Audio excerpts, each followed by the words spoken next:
Oh, this is the At this point in time, I'm sure many of you are familiar with the Silk Road or some parts of its history. This is the dark side of the Silk Road. Of cryptocurrency, many people are now aware of these dark web marketplaces.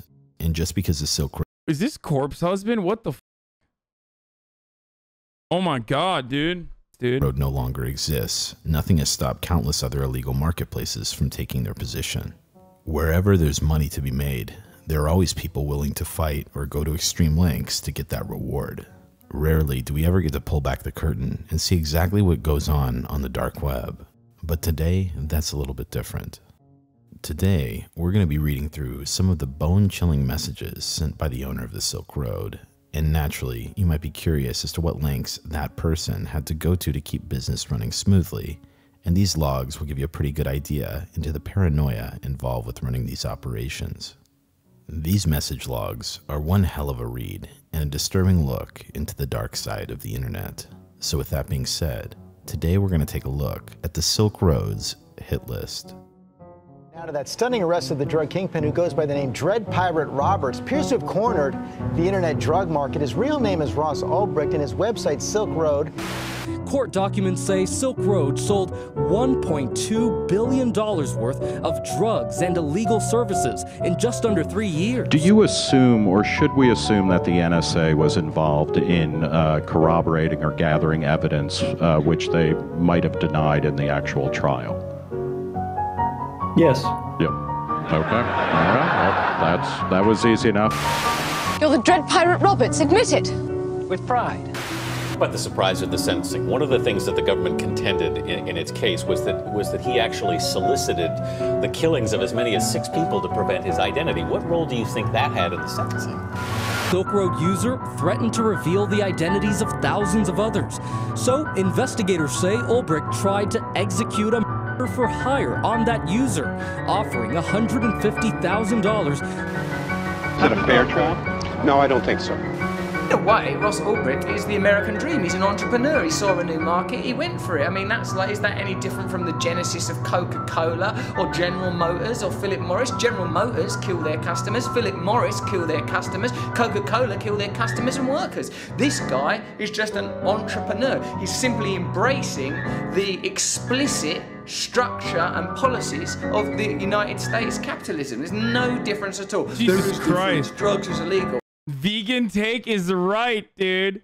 That is such a vegan take, dude. What the f? I mean, he's right, but it's like, it is literally the same exact fucking argument that vegans, it's a vegan ass argument. When you like look at animal abuse and you're like, wow, that's kind of f***ed up that there's animal abuse, and a vegan will immediately be like, oh, well, you eat meat. F you.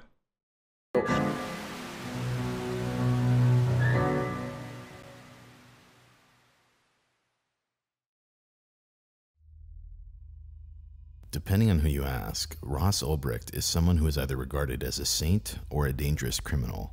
And I don't think this guy is either of those things personally, but I do need to give a fair bit of context before we get into the actual messages I want to go over. Ross Ulbricht's case is widely covered on the internet, so I don't want to act like I'm the first one to mention this. But the thing is, whenever there is coverage of this topic, for some reason, these messages are completely left out. I'm going to go over Ross's trial at the end of this video, so I ask that you hold all opinions or what you know previously until you've watched the entirety of this video. He's not a criminal or a saint. He's a libertarian with consistent views. Okay, then that's really fucking freaky, okay? That's not a, at least maybe not in this community, that's not going to be a saving grace here, okay? When motherfuckers say, oh, I'm a libertarian with consistent views, you know what that reminds me of? You know what that tells me? That tells me that you're on board with child labor, that you're also on board with, like, child trafficking, okay? Some Rothbard shit, okay? That's like, when you tell me you're a libertarian with consistent values, I think to myself, you know, this dude is fine with, like, producing a child so he can sell it.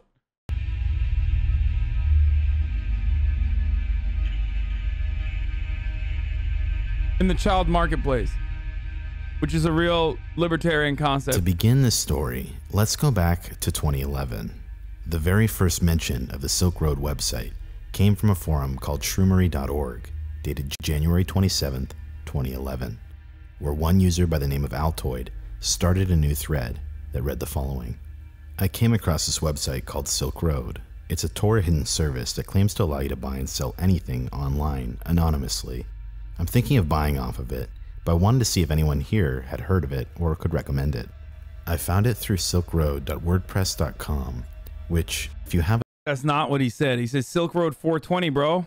a Tor browser, it redirects you to the real site at this onion link. Let me know what you think. This Blaze post got a couple of replies and was later buried, but since it is the first mention of the site anywhere on the internet, and the fact that he said let me know what you think at the end of it, it was believed that this was some sort of advertising tactic, which caused the FBI to look into the username of who Altoid was. Conveniently, the moniker Altoid also had an account on Bitcoin Talk, the official Bitcoin forum. If you look through this forum user's post history, you'll start to realize that this person had quite a few Bitcoins to their name. The most notable. He had 80 Bitcoin at the time? What does that mean? How much money does that mean now? No, not then. I'm saying, is 80 Bitcoin just... Wait. Wait. He has 22,000 Notable, Bitcoin? however, Bitcoins to their name. Well, I got 80 out of 22K Bitcoins out of my account. Oh my God, he had 22,000 Bitcoin. Wait, what is the value of 22,000 Bitcoin right now? How many dollars is 22K Bitcoin at the moment?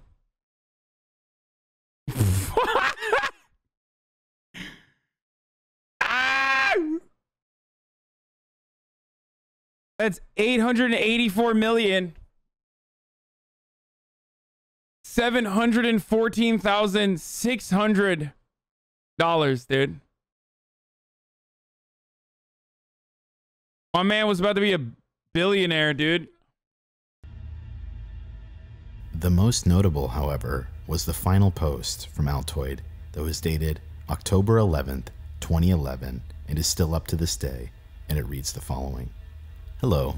Sorry if there's another thread for this kind of post, but I couldn't find one.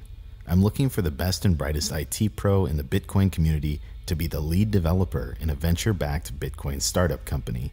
The ideal candidate would have at least several years of web application development experience, having built applications from the ground up, a solid understanding of OOP, and software architecture is a must. Experience in a startup environment is a plus, or just being super hardworking, self-motivated, and creative. Compensation can be in the form of equity or a salary, or somewhere in between. If interested, please send your answers to the following email. This email address, in part with the other posts on his forum account, ultimately led the FBI to start tracking Ross in an ongoing investigation. Yeah, oops. Sometime after this discovery, a package of Ulbricht's was intercepted in the mail that contained various fake IDs, all with Ulbricht's face on it. When he was questioned about the fake IDs at his doorway, he stated that they weren't his and that anyone could have bought them online at some place like the Silk Road. Ross Ulbricht was monitored up through... Dude, come on. Anyone could have bought it at this place called Silk Road. You heard of it? Let me know what you think about it. I heard the fucking guy who made it is like pretty hot. You know what I'm saying? Like the Silk Road guy. I don't know who it is. I don't know why. It's just like kind of a weird website, but like I heard the dude might be sexy. 2013, where undercover agents had tracked him to the San Francisco Public Library. By then, investigators knew his computer would encrypt itself if it was closed, so they had to get him with his computer open. Due to this proposed dilemma, two undercover agents created a diversion by pretending to be a couple fighting nearby. This caught Ross off guard, which caused him to get out of his seat at the library, where another agent ran in and snatched his computer while it was still open. Ross was caught logged into the mastermind section or dashboard on his computer, and inside his computer, on top of that, was a full diary dedicated to the creation of the Silk Road, as written by him.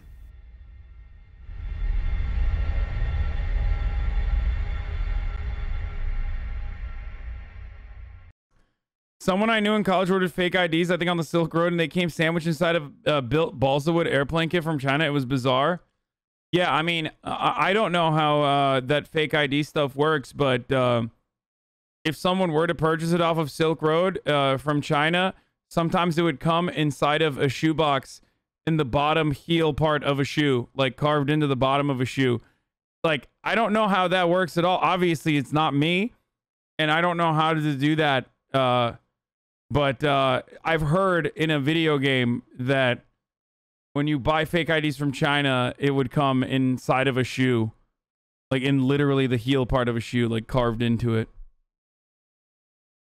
It's just crazy that that's how that would happen.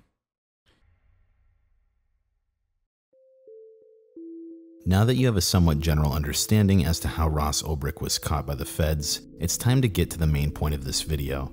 First and foremost, let me introduce you to some of the characters that are going to be in this transcript. Dread Pirate Roberts is Ross Ulbricht, and this is a reference to the movie Princess Bride. If you're familiar... How'd you manage to get on Silk Road but not drag files into a game directory to install a mod? I actually literally never got on Silk Road. I don't know how to do it.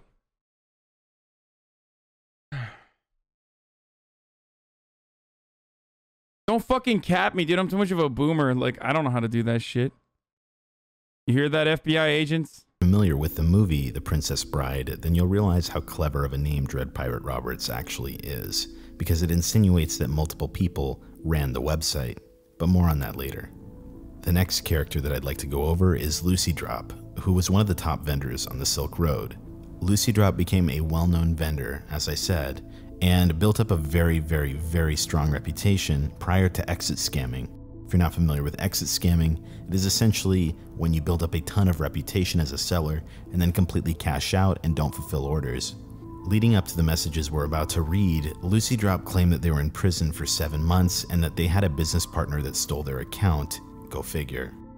If that doesn't sound sketchy enough, when Lucy Drop returned to the forums, they claimed that they were sad because they lost everything and everything was stolen from them, and on top of that, they claimed they wanted to come back and get their old account frozen and that they would never sell again and that they just wanted to wish everyone a good life.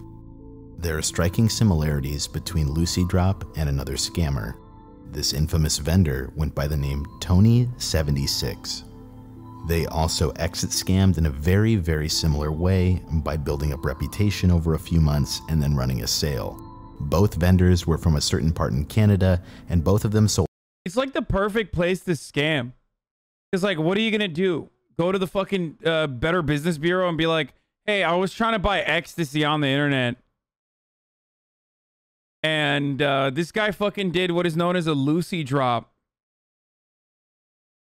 You want to know what a Lucy Drop is? Yeah, when you know a salesperson builds a reputation only to like start scamming people. So like, you know, I spent like hundreds of dollars on ecstasy that never arrived. It's kind of fucked up. Or an exit scam, not a Lucy Drop. Sorry. It's an exit scam. My bad. Not a Lucy Drop. Sold the exact same type of product. On top of all of that, both of them shared very similar their name. Shut up, idiosyncrasies when it came to typing. Even 6 years ago, it was speculated that they were the same person. As a result of being a scammer in the marketplace, Tony76 was not liked by Ross Ulbricht because scamming on his marketplace damaged his brand. Keep all of this in the back of your mind as we get into these messages. The next character that is referenced in this log is Friendly Chemist, who wasn't a vendor, but someone who claimed to be a middleman between the Hells Angels and Lucy Drop. Throughout these messages, Friendly Chemist is frantic, and he claims that he needs $500,000, or else he's going to release the names of thousands of customers on the Silk Road. I'll let most of the messages speak for themselves for this character, but let's move on to the final character. Lastly, we have Red and White, and in these messages, they are supposedly from the Hells Angels. This is the person that Friendly Chemist is in debt to for about $700,000. Now finally, with all of that context out of the way, let's get into these messages one by one, and I'll give analysis as we go along. Let's get into that. Hells Angels, dude. How the fuck do the Hells Angels know how to like operate like a Tor browser and shit? I thought those guys were all like a bunch of chud motorcycle guys. What the fuck? They don't?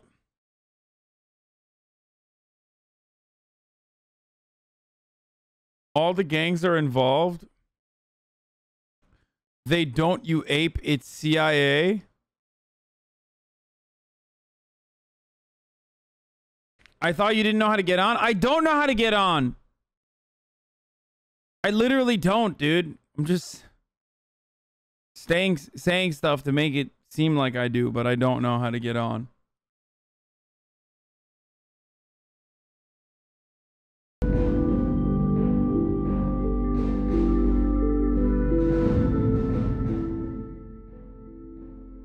Ever since they learned how to download conservative flag PDFs, it's been downhill.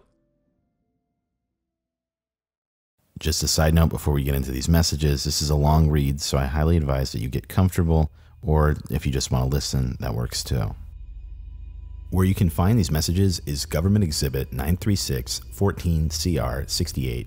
Now that you know all the characters, let's begin. So basically, the first message comes from March 13th, 2013 at 8:50 a.m. from Friendly Chemist. The subject line of this message is very important. The message says, "Can you please get Dread Pirate Roberts to message me right away? It's very serious. It's a matter of life and death. It also has to do with identities of dozens of top vendors and thousands of Silk Road customers. It's very important, so please get him to me right away." Friendly Chemist says, "I will not talk to anyone but Dread Pirate Roberts, so please do not ask me what it's concerning." The next morning, on March 14th, 7:57 a.m. 2013, Ross Ulbricht then responds to Friendly Chemist and says, "What can I do for you?" Friendly Chemist then gets back to Ross on March 14th at 11:26 a.m. He says, "What's going on? When are you paying Lucy Drop? I've been waiting and waiting, and he keeps saying he's waiting for you to pay. You don't know me, but I'm Lucy Drop's supplier. The only reason I lent Lucy Drop so much product is because he showed me the chat logs of you and him talking and how you made him the #1 seller on the Silk Road. I lent him $900,000 of product and he paid me $200K and started avoiding me." Motherfucker's like, I'm about to be the not so friendly chemist, if you know what I'm saying. God damn, this is fucking good. "I see you and him still have listings up, so I know for a fact he does not have any product. Why are you guys scamming people for hard-earned money? I stopped by Lucy Drop's house and he doesn't live there anymore, and his phone goes straight to voicemail, but I know he's been on Silk Road, and he says he's waiting for you. What's the deal? Where's my money? Why is Lucy Drop still selling when I know for a fact he has no product because I supplied him? I'm freaking out here. That was not my money. I'm getting scared. My wife said she saw people at my kid's school, and I'm really getting worried. I put a keylogger on Lucy Drop's computer when he left the room one day when I was there, so I could see what he was doing, and I see he's still selling when I know he doesn't have product. Why are you guys pulling a scam? Why? I also have the identities of 9 top vendors and 15 smaller vendors and thousands of customers of Lucy Drops. I don't want any trouble, but I want my money, and if you haven't paid Lucy Drop, pay him. If you have to pay him, then tell him to pay me. I'm scared for my family. If you don't believe me, here is Lucy's password info. Here we see the attached password from Lucy Drop and the withdraw password, which is used to pull money out of the Silk Road." And then he says, "I will not do anything until you..." My man literally, how do you drop a keylogger in someone's fucking laptop or a PC like this? "Message me and tell me what..." There's no shot, right? USB and run a program? No, but like I thought Lucy Drop was literally Dread Pirate Roberts, so he's bluffing, right? "What's going on? Please get him to pay me as soon as possible, or pay him ASAP if you haven't. This is my life here, and I'm scared for my family because of the money I owe." So here we have a guy claiming that he put a keylogger on Lucy Drop's computer, and that computer has now been lost because it was stolen by the partner, conveniently enough. Okay, don't tell me anything. On March 14th, 2013 at 7:34 p.m., Ross Ulbricht would respond and say, "I'm really sorry for your situation, but I never had such a conversation with Lucy Drop. He/she must have made it up to trick you. We have no special deal whatsoever." Friendly Chemist would then respond at 10:54 p.m. and say, "I find it very hard to believe. He showed me chat logs talking to you about you making him the #1 seller and being his partner on the product I gave him. I would not have given him that much product otherwise, especially because you made him the #1 seller. Please don't screw me like this. My life is in danger because of this money I owe. I also know about the other vendor accounts his friends were using. I have access to those customer lists too, from when Lucy Drop was dropshipping for them. I'm not this kind of person, but the only card I have left to play is dropping 24 vendor identities and thousands of customer details on the web and the forums. What do you and Lucy Drop think will happen if thousands of usernames and order amounts, addresses all get leaked? All of those people will leave Silk Road and be scared to use it again. Those vendors will all be busted and all their customers will be exposed too, and never go back to Silk Road. I don't want to do that. I just want my money for my product, my life is in danger, and maybe my family. Those people I borrowed money from are not regular people. I can't believe I was so stupid and trusting. Just get Lucy Drop to pay me my money and get my money as soon as possible. And if you haven't paid him yet, then pay, so he pays me the money he owes. Please, I'm freaking out here.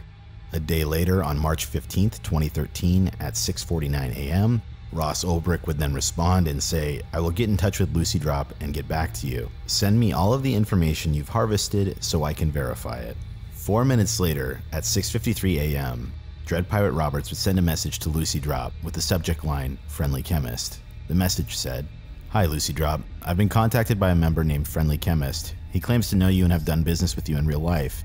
He's making wild accusations and threats against you and me and other members of my community. If you indeed know him, could you please provide me with his name and address? I'd like to stop him in his tracks by revealing that I know who he is and will retaliate if he does anything stupid. Any other info you can provide is also welcome. Thanks and sorry for the trouble. DPR. P.S. Please don't contact him. I'd like to handle him myself. What the fuck? This is a really stupid move if Lucy Drop's computer was actually keylogged, but under those circumstances, I guess he's testing the bluff. On March 15th at 9:17 a.m., Friendly Chemist would then get back to DPR and say, I didn't harvest anything. Lucy Drop kept a log of every single transaction he made on the Silk Road like an idiot. There are thousands of orders and there are over 20 vendor identities from where he did biz with them. Some with phone numbers too, and over 5,000 customer identities. He also ran more than one account on here and seems to be still vending on those accounts too, and did everything from one computer. So I have their info too. You already know that I have access to his account and you can see most of his orders are not encrypted, so I don't know why you're asking me to send all the info to you now. The only reason I can understand this is unless you wanted to warn all those people so you and Lucy Drop don't have to pay me. His username, his password, and his withdraw password. You say you're not working with him, but you still haven't closed his account when you know he— Wait, but if he has a keylogger, I guess if he has a keylogger, he could technically see the emails, right? No, he couldn't see the emails because then you would have to.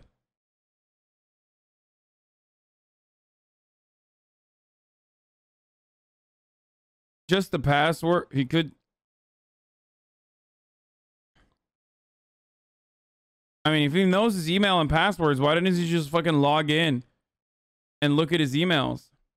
He is scamming, but I will give you the address of some of the customers and you can see he kept logs this whole time. Here are some of his very first sales when he was selling 3 tab samples when he first started vending. You can contact them to see if it's true. Clearly, Ross was being threatened with real identities, and this is why the government actually redacted this in the court documents.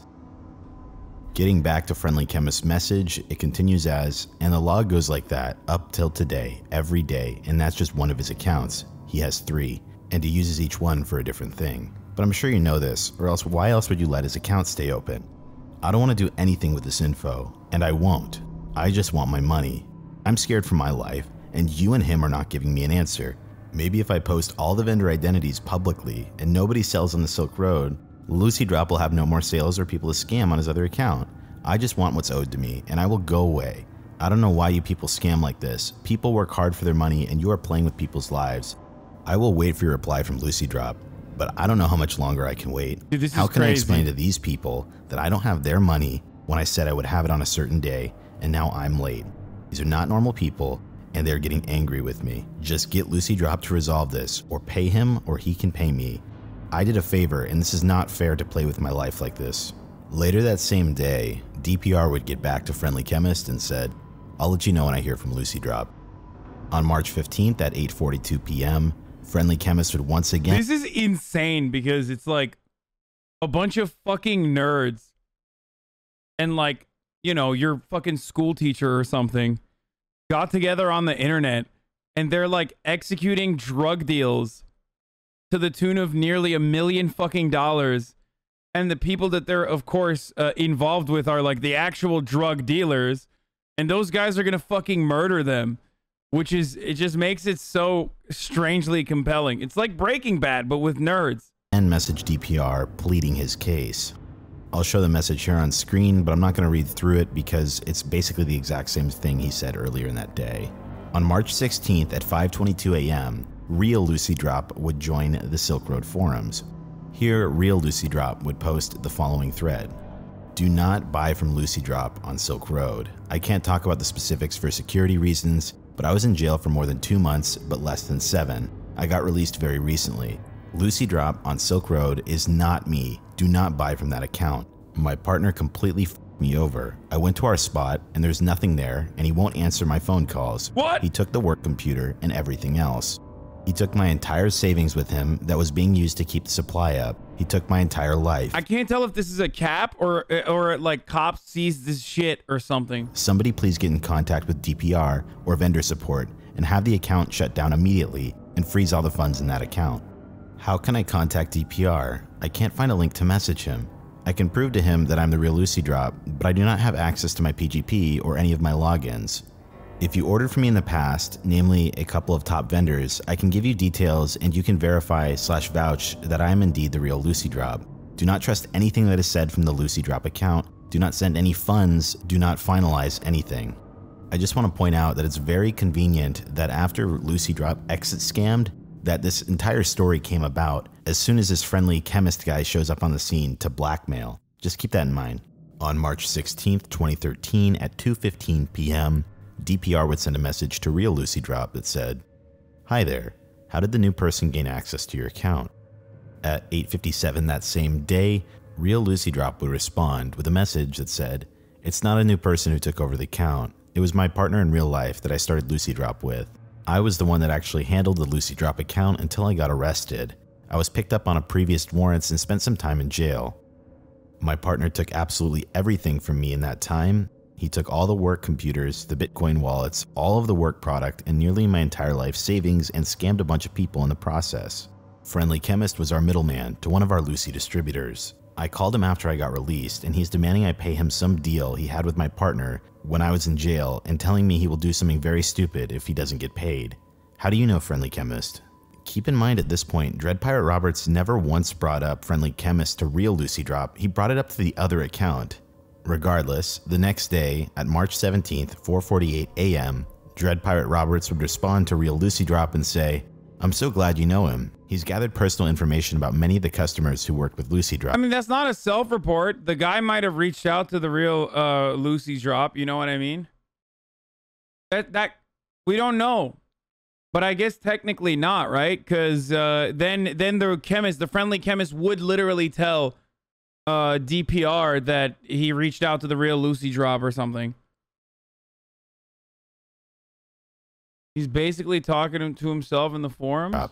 Not sure if you're in control of the account back at the time or not, and has some other info on other vendors on Silk Road. Now he's trying to blackmail me and say that he'll release all of this info. If this happened, this would be terrible. I need his real-world identity so I can threaten him with violence if he were to release any names, addresses, or anything you have. It sounds like he's in a tough spot that your former partner put him in, but I can't get involved and I can't release those IDs. Thank you for any help you can provide." Lucy Drop would then respond at 10:59 p.m. the same day and say, "I don't know how I feel about that violent solution. Remember that he also knows my real-world identity and has evidence on me as well. I'm sure you are aware." Bro, he's writing exactly like... Real Lucy Drop is writing exactly like the friendly chemist. Like, exactly. It is a very unique way to type, but it is literally exactly the same. Like a fucking, like a haiku or something, okay? So this is a real sussy baka situation. Now, we already know that Lucy Drop has potentially a fake identity in the form of 2076. It's being read by the same voice, though, might not help. I mean, the only thing that's a little bit better is that it's like spelled. There's better spelling here. Of what would happen to me if any of my information was to be released. If he had access to that computer, there's a lot more damaging stuff on there than just the identities of a bunch of vendors and a bunch of customers of mine.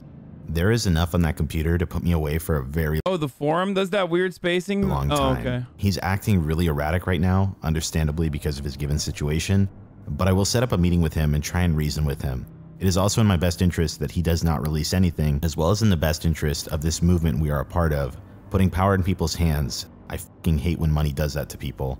I am in contact with him, and I told him I am talking to you and I'm going to have a meeting with him and try and resolve this problem of ours. Ross Ulbricht then responds at 1:27 a.m., just a few hours later, and says, "Okay, Lucy, do me proud." On March 19th, 2013 at 9:36 a.m., Lucy Drop would respond with the following message. I went to the meeting with him and he is extremely frightened. He told me who he owes money to, and I understand his concern for his safety because they're not people you want to owe money to. He is freaking out and truly believes that his life and his family's life are in serious danger. He thinks that you don't take him seriously, and he said he was planning on releasing part of the information to show he is serious. I convinced him not to and reassured him that things would be okay. What the fuck? If that information gets leaked and those vendors get busted, I would get busted too. I tried not to show him that I was too concerned with his threats, but I'm not sure how to deal with him. He said he's been doing his research and he said he's discovered a flaw with Silk Road that buyers have never thought about. I'm assuming he's referring to the fact that the vendors all have people's addresses and can use it against Silk Road or the buyers themselves to extort money or what have you. He also kept talking about the shitstorm that would be caused by that much information being leaked by the media/police picking up on it and starting a mass panic. He said if we don't pay him, he will release the information, and if that does not work, he will go straight to the police with all the information and get into the witness protection program. The people he— Wait, could you do that? Like that kind of, I mean, I guess you would because you have to send it somewhere. Why didn't these people use P.O. boxes? I mean, it doesn't matter. Your P.O. box is literally still, your P.O. box is traced back to you. He borrowed the product from are a big criminal organization. They have buyer information. Hasan Piker. Dog, I literally never used Silk Road. I don't know why you think I used Silk Road, dude. In Canada, Hell's Angels, not sure if you're familiar with them, and the police have been known to treat witnesses against them very well. This is saddening because this guy is not really like this, but I guess with the threat to his family's life, he is under extreme stress and acting out of character. I calmed him down a bit and told him I would find a way to help. That was somewhat of a lie on my part because I don't really know how. I can help him, but I wanted to reassure him that I didn't do anything drastic in the meantime while we find a solution. I told him that you'd never really fully trust him to not use the information against him even if you got paid, and he said the following. I'm recalling this all from memory, so excuse me if it's not completely accurate. He said regardless of anything, he needs to pay the people as soon as possible or he's in grave danger. He offered me a deal because, as you know, selling on Silk Road was my income and he was my connection for Lucy. He said he wants to be paid and that he would give me product at his cost so that I could pay you back by selling and giving you the percentage of what he would normally put on top when he was selling it to me. He was putting 50% on top of his cost when he gave it to me, so he suggested that I start vending again and you take 50% of all sales. That way you could be paid back in full, I would be able to sell again on Silk Road, and the people he borrowed the product from would be paid back and he would be safe.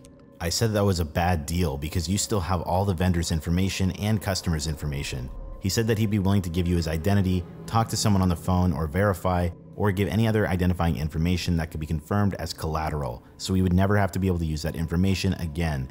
On March 20th, 2013 at 5:58 p.m. What? Why would Pirate Roberts would say, why would someone,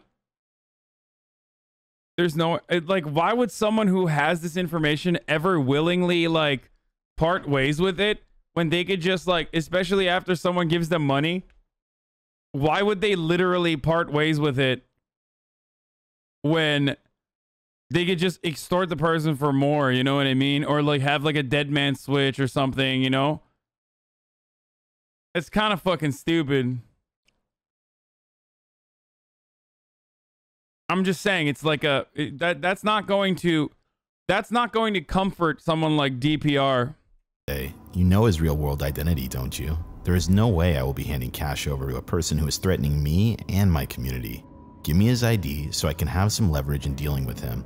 You said you don't know what to do now, so let me take over and give me all the info you have so I have the best chance of diffusing the situation. Lucy Drop then responds about an hour and a half later, basically reiterating what we just read about the 50% deal.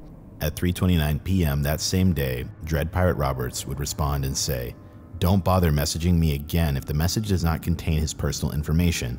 I'm not fronting money to anyone and I won't be blackmailed. I would also like the contact info/ID of the other Lucy drop that ripped him off, and of his suppliers if possible. You don't know how to handle this situation, but I do. Stop showing this guy compassion. He's threatening your life and freedom and my livelihood. On March 21st, 2013, at 12:21 a.m., Lucy Drop would respond and say, if you really think this is a good idea to deal with him, I will give you his personal information you want about his identity. Please understand why I'm hesitant, as it is my freedom we're dealing with. I will also have no income since he was my connection for Lucy. Are there any positions open on Silk Road, support or otherwise? I could really use some sort of job as my partner completely effed me over. Let me know how to send the information to you, plain text, or give me a PGP key to use. What the fuck, dude? That's so dumb, dude. Yo, you got a job for me, dude? At 1:33 a.m., Dread Pirate Roberts... Yo, libertarian guys on the internet are so wild, dude. They just have, like, no fucking self-awareness. ...that actually send a message to Friendly Chemist and say, have your suppliers contact me here so I can work something out with them. Do not tell them that I owe you money. That is not true and will only complicate matters. Tell them the truth, that the person who stole your money sold their product on my site and that you are now blackmailing me to get them their money. You should copy and paste this message to them. This is a really interesting move by Dread Pirate Roberts, or Ross Ulbricht, because he's trying to cut out Friendly Chemist, who is a middleman. By getting in contact with suppliers, he can directly grow the Silk Road, and that's the reason he's doing this. 3 minutes later, Lucy Drop would send a public key and the encrypted PGP message that contained the person's personal information. At 10:44 p.m. on March 21st, he would send a message back to Lucy Drop that says, please send me the exact address of Friendly Chemist. I might be able to make you a part-time mod. I'll run it by the staff. On March 25th at 10 a.m., a new user would pop up by the name of Red and White, and this is where the negotiating begins. I was asked to contact you. We're the people Friendly Chemist owes money to. He tells us that you owe him money and a long story about some of this and some of that. As far as we're concerned, we gave him the product. Where it went and how does not matter. We told him he's only responsible for the missing product and money. We don't care if you stole it or borrowed it from him or anything. It was his responsibility to pay for it. He asked me to contact you anyways, so what did you want to talk to us about? At 6:27 p.m. the next day, Ross Ulbricht would get back to them. Sorry for the delayed response and thank you for getting in touch. We've had some technical difficulties over the past 24 hours I've had to deal with. Just to be clear, I do not owe him any money, but he has told me his situation and wants my help. I'm not entirely sure what the best action is to take, but I wanted to be in communication with you to see if we could come to a conclusion that works for everyone. Friendly Chemist aside, we should talk about how we can do business. Obviously, you have access to illicit substances in quantity, and you are having issues with bad distributors. If you don't already sell here on Silk Road, I'd like you to consider becoming a vendor. Many people here purchase in bulk as well as retail quantities. Being a vendor, you'll have the protection that dealing anonymously in Bitcoin provides, and you'll have protection against people like Friendly Chemist. Bro, this dude is pitching who he assumes are like serious fucking drug dealers, dude. He's like, oh shit, dude. Did one of the vendors on my website fuck you guys over? Hey, what's going on? I'm the guy who runs the website. Please, would you like to sell a fucking metric ton of whatever drugs you want to sell on my website? Dude, these guys are crazy, dude. What the fuck? You off because all transactions are conducted through my escrow. I encourage you to read the wiki and forum. Links are in the footer. And consider becoming a vendor. Bro, I love that. He's like, yo, come on, bro. Take a look at this Wikipedia link. He says to the fucking Hells Angels, potentially, what he thinks is like a big drug dealer. So if there's anything I can do as an admin here to help you get involved with Silk Road, or anything I can do to help with your situation with Friendly Chemist, please let me know. At 8:08 p.m., Red and White would get back to him and say, this is interesting. How much is it possible to sell on here if we listed every product far cheaper than everyone else? We have a majority hold over most of the movement of products in Western Canada, one of the main ports in North America. I have researched your site and the concept seems interesting to me, as long as it is as anonymous as everyone makes it out to be. We produce a lot of things that would get this video demonetized, and import a lot of other things that would get this video demonetized in bulk amounts. We have a lot of workers who run their own sub-distribution networks for the streets, but if it's lucrative, we're always looking to expand. In my partner's eyes, all they see is that because of online dealing, we are out 700K, so I'm not sure if they're going to go for it. Friendly Chemist refuses to meet up with us because he fears what will happen. People are starting to suspect that he will go to the police. Bro, Friendly Chemist made it seem like he was the chemist. Turns out he's neither friendly nor a chemist, dude. Red and White is the real chemist. I mean, I don't know who these people are. I'm just assuming that they are like different people and not literally the same.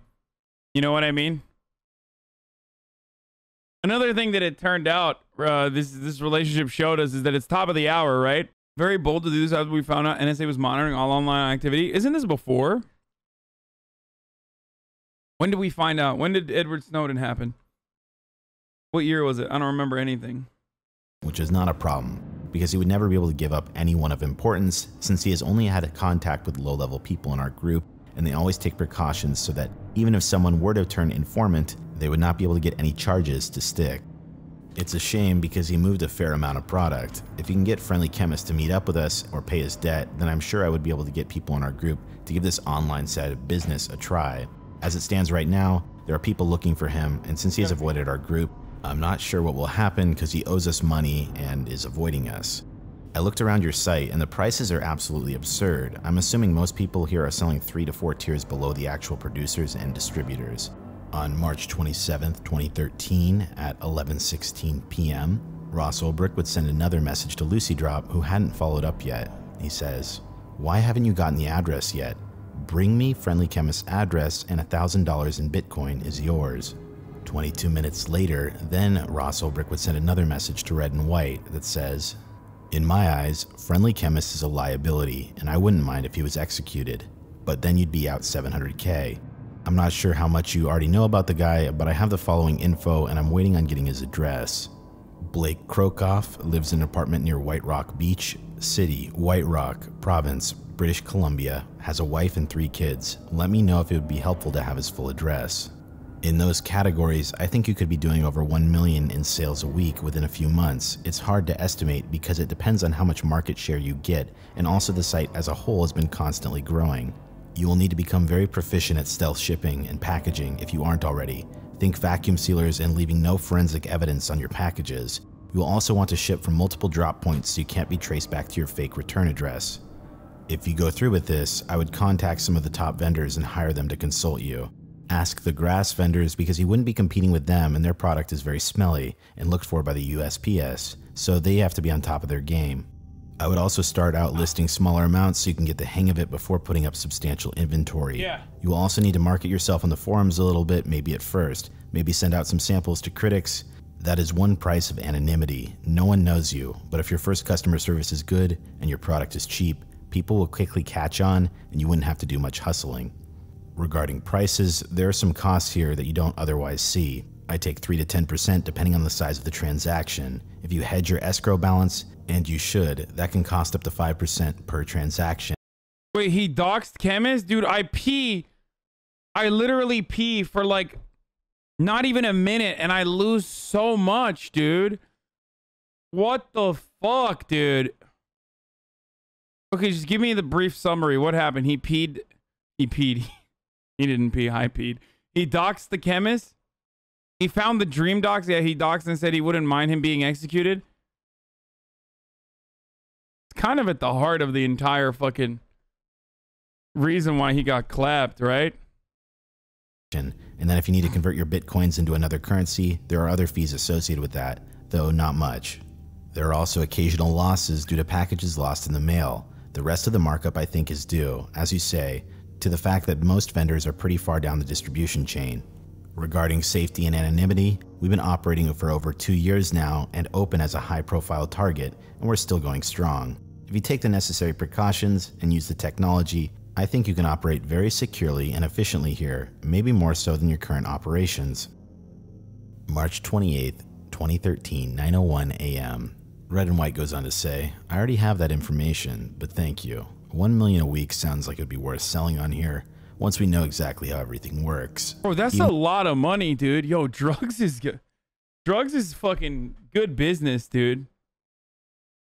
$1 million a week, dude. Oh, it sounds like a good fucking business. Like, no shit, dude. You make $52 million a year. That's a lot of money. That's like misgift money, dude. Even if the commission was 15%, it wouldn't matter. as we lose more than 15% on the streets with street-level guys getting robbed or arrested, losing product, etc. Also, we've kidnapped Friendly Chemist's partner Zin, and we're already on the hunt for Friendly Chemist. I'll keep you updated on the developments. What the fuck? So far, we are liking what we're seeing from the site, and this could be a good partnership for both of us. As far as I can see, this site lacks any big-time suppliers. It appears that mostly street-level independents are buying small amounts, an ounce to a kilo at a time, and selling on here. We have the product and the manpower to do big things here. Forgive me. Yeah, hey, quick, by the way, we fucking kidnapped the dude's partner. You know, just casually kidnapping someone. Kind of buried the lead there, brother. What the fuck? He's like, yeah, $1 million sounds good. Also, we fucking kidnapped someone.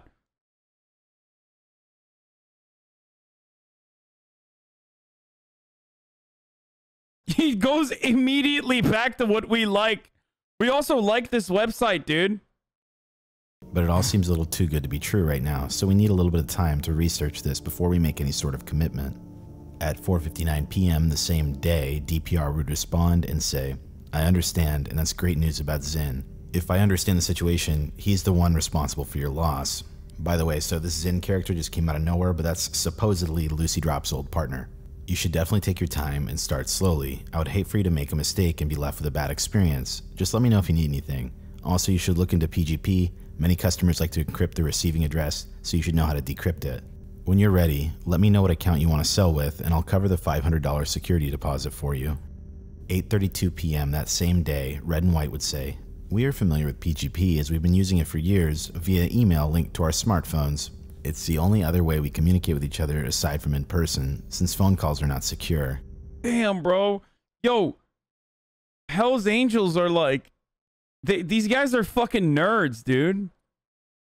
I thought Hell's Angels were like a bunch of fucking boomer bikers, you know what I mean? They're like, yeah, brother, look, let's make some bathtub meth.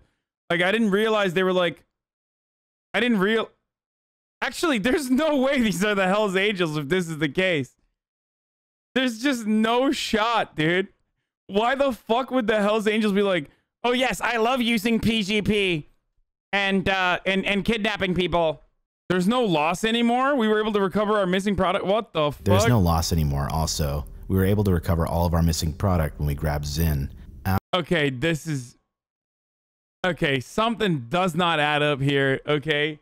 There's no shot that like fucking Hell's Angels and their fucking boomers have like one nerdy kid in the group. They're a huge trafficking organization. Dude, what the fuck do you mean? Like, are you telling me that all these Hell's Angels homies are like using fucking PGP and like encrypting their conversations? No shot. After some questioning, he admitted he was intending on moving to a different country and setting up a new seller account on this site. We don't take kindly to thieves. He's gone. I appreciate your offer to waive the fee, but if we were to sell on here, I would pay the same as everyone else. Very kind of you, though. I will be in touch. Damn, he's being so since nice. Friendly Chemist's partner, or Lucy Drop's old partner, is now taken out, Friendly Chemist is starting to get panicked. On March 29th at 10:23 a.m., Friendly Chemist would reach out once more after a long hiatus. You leave me no choice. I want $500K USD in 72 hours or I'm going to post all the info I have. I can't go back to my home. I had to move my kids and my wife somewhere and I need the money so I can move my family and start a new life. I hate to do this, but I need the money or I'm going to release it all. Over 5,000 user details and about 24 vendor identities. What's it going to be? At 3:54 that same day, DPR would respond and say, don't do anything foolish. The people that you owe money have caught up to Zin and have reclaimed their loss. I spoke and calmed them down. They're likely going to be becoming vendors here on SR. Now you can calm down too. Go back to your normal life and don't get involved with any of this stuff anymore. Bro, why did he just give up that name? Like, that's... If I were him, I would have said like a different name to test the other guy. At 7:43 p.m., Friendly Chemist would then come back and say, you don't think I know what they did to Zin? You think I just go on with my life? You don't know these people. I owed them money and I ran away from them. It's over. Wait, his partner is a different person than his wife, I guess? Oh, Zin is his work partner. What kind of dumb are you? The kind of dumb that's having a hard time following this because it's like text threads. Over for me. I need that money to start over somewhere else with my... I thought the Hells Angels were being woke and being like his partner because like they don't know. I don't know why I thought that. The Hells Angels were being woke. I don't know why I thought that. I literally thought they meant like, you know, his partner, like his life partner.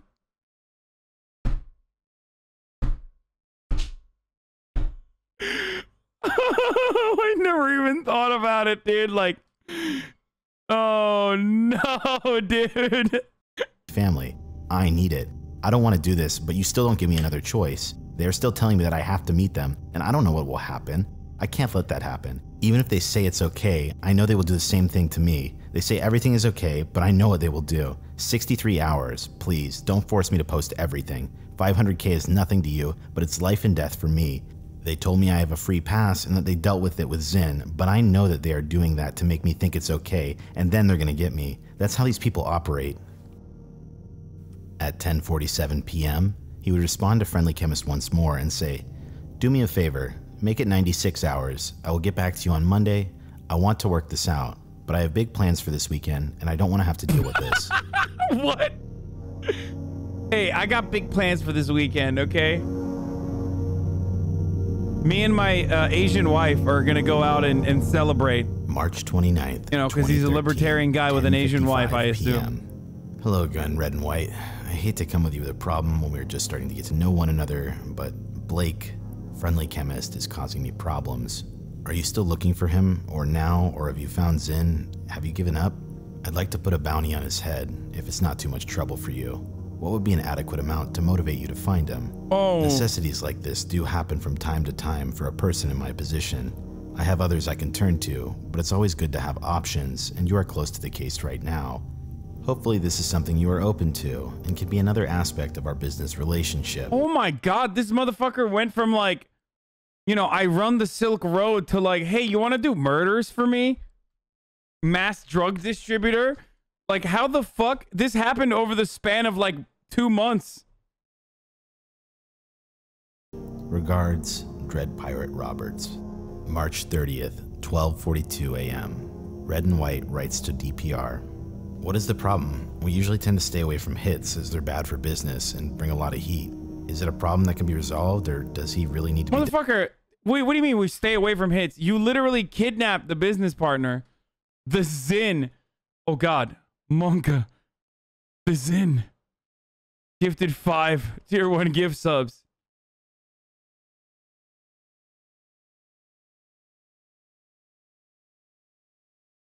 He's here, the business partner. Dealt with sternly. As of right now, we don't care about him because we retrieved more money from Zin than what he took from us, and he also paid for it with his life. Debt paid in our books. As far as rates go, we don't have a flat rate for things like that. It's on a case-by-case basis. Usually we pay our hitters a percentage of what the person owes, plus or minus how much they can retrieve. If it's strictly a hit because they don't want the person around anymore, it's also different. Does he owe you money, or do you just not want him around anymore? I can send a couple of my guys to do recon to find out exactly where he is right now. In the meantime, I'll wait until I hear back from you. At 1:55 a.m., DPR writes back, if you can find his location, that may be enough for me to scare him off. He's been trying to blackmail me. Just let me know what you need to make it worth your while.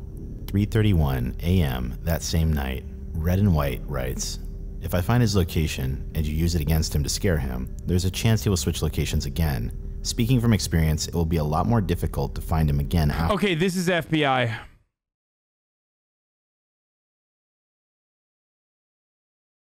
$100%. They're trying to get him to admit that he wants to do a fucking hit. This is like straight up FBI shit, okay? This is straight up FBI behavior to be like, oh yeah, you know, it wouldn't just be great to blackmail him. You should definitely fucking murder him and we will do it for you. Just kidding. Like, they didn't want to fucking give him, they didn't want to give him too much at first. They wanted to push him back. I mean, we already saw this with Dahlia Dippolito. It's the same shit. After that, once he knows there are people capable of finding him. Further, the people we use to do recon are the hitter themselves. I don't think they'd be interested in continuing to look for him if there was a small sum to be split between them just to find his address. If you have your mind just set on finding his location, I can talk to them and get them to get it to you for a fee. Not sure what amount, as usually we hunt someone. There's more involved after we find them. If you want the deal with him the other way, we can talk about that too, but the price varies in the situation. If you want it to look like an accident, that's going to cost a lot more. It wouldn't be suspicious. He would just leave home one day and not return. If you don't care what it looks like, it would be cheaper than the accident. We use professionals and not street-level hoodlums who always end up effing things up. How much does he owe you, and how much are you willing to pay? Dude, what the fuck, dude? Street-level hoodlums. Dude, no shot, dude. Who the fuck would... First of all, he's writing so professionally. And who the fuck's this street-level hoodlums? First of all, I feel like an actual Hell's Angels dude would just say the N-word, okay? Like, they wouldn't write street-level hoodlums. Not only is this like, you know, they're like racist fucking biker guys, okay? Like, no one would literally say street-level hoodlums unless they have like a liberal arts education from Yale and are portraying themselves as like a Hell's Angel or some shit. They would literally just, they're on the internet. They're on the internet. It's 2013. Even fucking non-Hells Angels are saying the N-word liberally. Like, no shot. Anyway, Hey, let's keep if there going. are funds retrieved, how much will we keep from what he has when we get him, if he has anything? In response to this, DPR writes, he doesn't owe me anything, but he's threatening to expose the identities of thousands of my clients that he was able to acquire by working with Zinn if I don't pay him off. As you don't take kindly to thieves, this kind of behavior is unforgivable to me, especially here on Silk Road. Anonymity is sacrosanct. It doesn't have to be clean, and I don't think there are any funds to be retrieved. Red and White gets back to him and says, price for clean is 300k USD, price for non-clean 150k to 200k, depending on how you want it done. These prices pay for 2 professional hitters, including their travel expenses and the work they put in. We can use our out-of-town hitters if you want as well, but I would not suggest... Non-clean? What the fuck? Is it really that expensive for an assassination? I fucking doubt it, dude. No shot. Yeah, Dahlia DiPolito's out here getting fucking hits on her husband for like $3,000. That's crazy. These prices pay for 2 professional hitters, including their travel expenses. What are they, staying at the fucking Ritz-Carlton while they're doing the hit? Their travel expenses. Sorry, my fucking murderous assassins. Hell's Angels, the 521 gift subs. Oh god, they're in here, dude. Okay, I'm so sorry. Mr. Angels. Mr. Angels, I'm so sorry. I was kidding. I respect your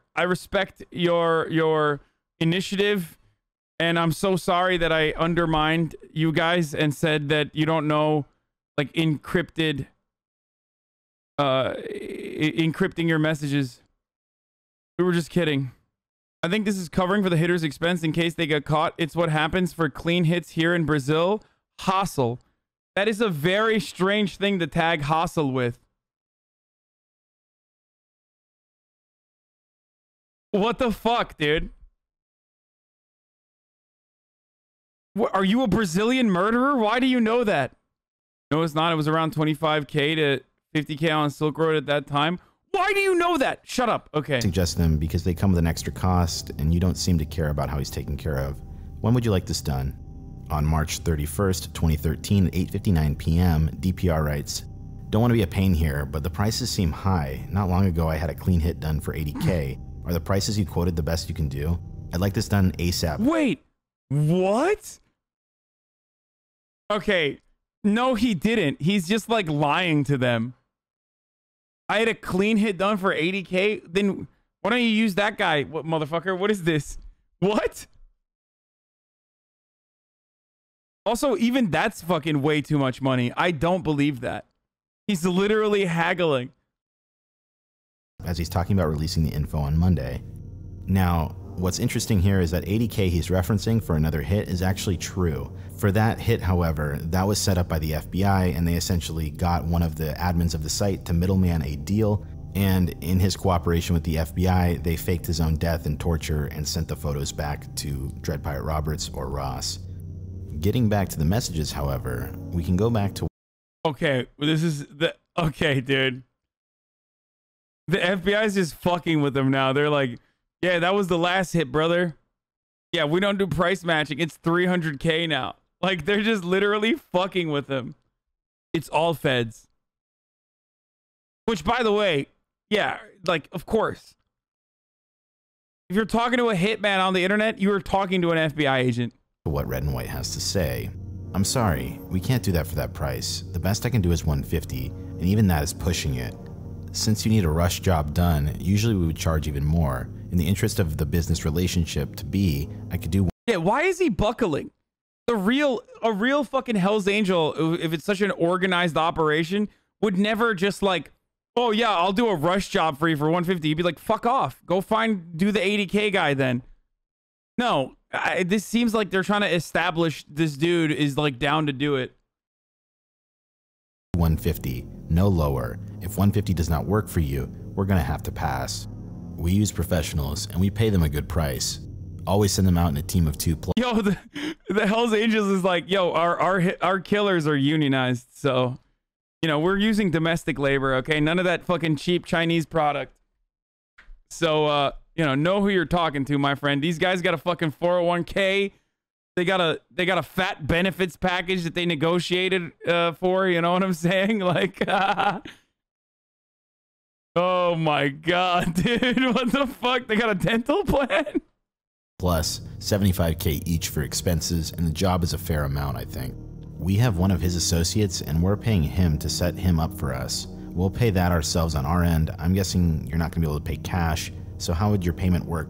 Since you need it done before Monday. Dude, yeah, this is bullshit. A couple hours later, Red and White follows up again and says, if you want it done by Monday, that only leaves today. It's Sunday morning here. We always seem to miss each other online, so I will leave. Dude, he's getting horny. Dude, they're getting horny. They like really wanted to do it. He needs to back out of it. A Bitcoin address in case you want to pay that way.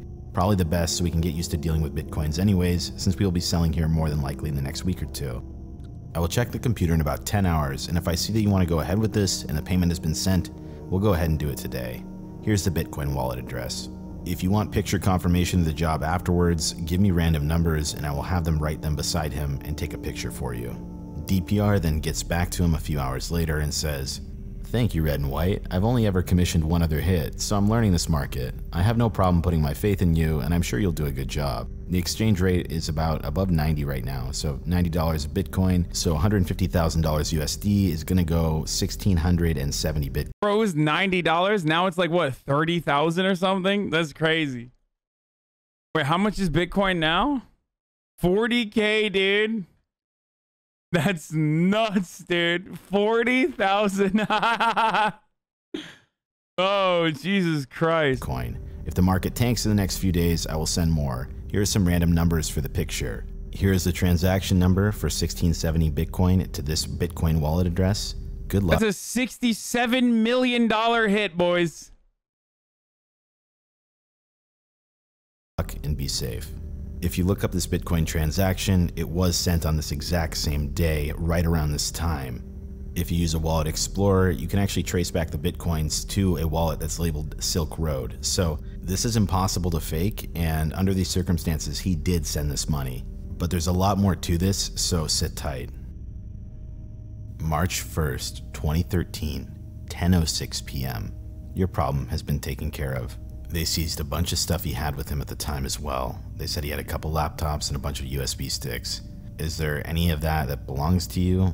They questioned him and he spilled everything he knew. He said that he and Zin were actually working together on this scheme to blackmail you, and that they were brought in by a third guy who was selling on here for a couple years, who is a scam artist. Apparently he makes selling accounts, sells for a while, then pulls a big scam, and he just keeps on creating new accounts after he does his scams. They got that guy's name also. I will give you that free of charge when I meet them to get the picture and the computer hardware they got. Rest easy though, because he won't be blackmailing anyone again. Ever. Now at this point, if you can guess who that third person is, you're going to start to put everything together in your head. I'll spell it out for you at the end, but I don't want to spoil it for now. On April 2nd at 12:55 a.m., DPR would write back and say, excellent work. Please send any info you can get on this third party along with the picture. The picture can be uploaded here. I have no need for any of his possessions, so you can do whatever you want with that stuff. Thank you again for your assistance, DPR. April 2nd, 2013 at 12:59 p.m. The response from Red and White would read the following. Okay, my guys are here now, and here's the information they extracted from Friendly Chemist before the deed. They were working with a guy, real name Andrew Callaghan of Surrey. Apparently this is the guy that turned them on to frauding people on here. He said that he started selling on Silk Road a couple years ago, and since then he's made a career out of making new seller profiles to sell and then rip people off. He told them how to start on here and how to rip people off and asked for a percentage in return. He said that he showed them everything about how to sell and how to pull it off and all that stuff. He didn't remember all the account names he uses or used, and then said that Tony76 and Canuck were two of his names. So the FBI intercepted one of these fucking sellers and they threatened him, and then this gotta be the FBI, right? Like, used on other seller accounts for people he set up or is running himself. I also went and looked at all the possessions they seized from him. The laptops were empty besides Tor and a couple other programs. The USB sticks he had were packed full of text files and thousands of addresses from all around the world. We destroyed everything we seized from him, but I kept a text file that was named blackmail.txt that had a ton of addresses in it and other text files. Since you mentioned that he was trying to blackmail you with all that information, I kept that text file in case you needed it. If you don't need it, then let me know and I'll destroy it. I also have the picture with me. A question before I send it to you though. I'm not extremely good with all this anonymity computer operations, but I know pictures store GPS information and the likes that the police can use as evidence. Is it safe to send it over here like that? We took care of him at one of our safe houses, so that worries me a little. I trust your judgment, so I was wondering if there was a way to delete GPS information. Blackmail.txt, dude. From a picture before I send it over the internet. Another quick question regarding Bitcoin. How do we withdraw them? I paid the hitters with my own money until I figured out how the Bitcoins worked exactly. As I understand it, Mt. Gox is the main exchange. Is it safe to make an account there to withdraw? Can they link it back to the Silk Road? They require verification, which bothers me a little, so I figured you would know the best way. On April 2nd at 8:55. Okay, that actually does seem like a bunch of fucking... That does seem like some boomer-ass Hells Angels. Never mind, dude. PM, DPR would respond and say, yes, you can destroy the info. Thanks for taking a look first. Regarding image metadata, you can strip all of that out and it is good practice. The upload page is secure, but I would still have access to that metadata. Of course you can trust me, but what if I was compromised? A decent one can be found for Windows here. Regarding Bitcoin withdrawal, I would avoid Mt. Gox if at all possible, especially if you're withdrawing to a USA account. There are many other exchanges that don't have so much attention on them. You can find them here. I am reluctant to give you a specific recommendation, but look for ones offshore on that list that will do an international wire transfer for a direct Bitcoin payment. Tony76 and Canuck were both blights on an otherwise great track record. What do you think about going after Andrew Callaghan? This guy has probably ripped off millions of dollars at this point from me and the rest of the Silk Road community. Here we see Bro, this guy is bloodthirsty, dude. He's just like, I've done a murder that I know of. So now it's like Pringles, dude. Once you pop, you can't stop. He's just like literally like, listen, FBI man, my thirst, my appetite is insatiable, okay? I have an unquenchable thirst for murder. Ugh. That Dread Pirate Roberts wants to take out anyone who's wronged him at this point. At this point, it's not even in self-preservation. He's just trying to grow the Silk Road and build an empire. On April 5th, 2013 at 4:40 a.m., Red and White would write the following. I've sent the file. I had to make sure I did the information removal properly before I sent it, so that I did not send GPS information with the picture in case it was intercepted somehow. Please delete the picture as soon as you take a look at it. As for the name, it's Andrew Callaghan, aka Tony76, aka Canuck, aka some other names I don't know. From what I got from Friendly Chemist, he has other names on here as well, or is working with other vendors on here like I mentioned before. As far as your question for going after him, I would need to do some asking around to see what kind of information my guys can get on him. Would you like me to look into it? I like that the narrator, Barely Sociable, does not want to say nipple suck. Like he's just casually going over the details of like a dude who was facilitating multiple hits, but he, like, nipple suck is a step too far for him, you know what I mean? A few hours later, DPR would respond and say, yes please, if you can find him, I would like to know. As far as the picture that's being uploaded, if it's not crystal clear already, that's the picture of Friendly Chemist's body. So let's move on. Oh! Wait. At 10:22 a.m., Red and White would respond and say, did you get... Wait, but that's not real.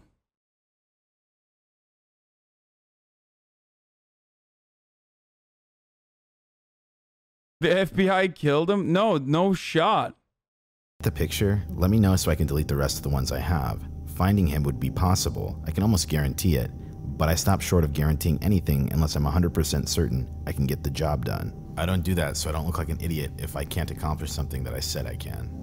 We have a huge stake in the trafficking on this side of the country, so if he's grabbing product from anyone, we would be able to find out who and get to him. Would you want him dealt with if possible? I ask because I don't want to send people to hunt for him and then nothing come of it once they find him. Also, please don't forget to delete that picture. I've received the picture and deleted it. Thank you again for your swift action. I would like to go after Andrew, though it is important to me that we make sure he is who Blake said he is. I would rather miss a chance to take him out than hit an innocent person. If he's our man, then he likely has substantial assets to be recovered. Perhaps we can hold him and question him. I'd like to connect with you on real-time chat to discuss this further with you. It requires downloading the chat client, Pigeon, and the plugin Off the Record, and some basic configuration to connect. If you're open to this idea, I'll send you instructions. This is how I communicate with my closest people. If not, we can keep communicating here, but it's much slower. April 5th, 9:48 p.m. Red and White writes, "It was my pleasure. I hate thieves almost as much as I hate informants." About holding in question. Dude. Oh, God. I hate thieves. And I hate informants. Yo. I'm with it. Questioning someone, it adds to the risk the longer we have to hold/transport a target. The safest way to do it is get in, do it, and get out as soon as possible. As far as there being a way to verify that— I love doing drugs with my friends in the Hells Angels, dude. He is the intended target. Making him speak would not be a problem, and of course we would not have him done if he was not the right person we were looking for. Since you said you'd like to go after him, I will send 2 of my guys to do some recon right now and find out what I can about him, and get back to you immediately. We can discuss the price later once we know more. As for the real-time chat, send the information over and I'll have my tech guy look at it. He handles all my security with phones and PGP, BlackBerry. I think either this is the FBI, or it's gonna come out that like Red and White was literally the same guy as the other 2 guys, and they've just been like feeding him fake feeding him like fake hits and shit like that. You know what I mean? As for the real-time chats and the information over, have my tech guy look at it. Oh my God, they have a tech guy. So he would probably know better than me how to set everything up. On April 6th at 12:57 a.m., DPR would write to Red and White and say, "My gut tells me he's our man, but I'd hate to be wrong. Your men were able to get info from Blake, but maybe they can do the same thing with Andrew. He's likely sitting on many thousands of stolen bitcoins, perhaps tens of thousands. So I'd like to think we'd want to work him over to get those funds back. They could be on an encrypted drive only he can unlock. Taking him out would erase the coins forever. In the process of getting him to return the funds, I hope we could confirm that he is indeed the one Blake says he is. Here are the instructions for accessing the chat server from a Windows computer. Attached in this message is just the— Damn, look at these fucking nerds, dude. They're not even using Linux, dude. They're not Red Hats, boys. That's what we know. Instructions. I'm going to go over the domain name and the actual account later on. On April 6, 12:20 p.m., Red and White would finally get back to DPR and say— You don't even know what Linux is, LMAO? Shut up, dude. I sound cool as fuck when I say that, though. Fucking script kiddies, dude. Found out who Andrew is exactly and who he was packing up his supply from.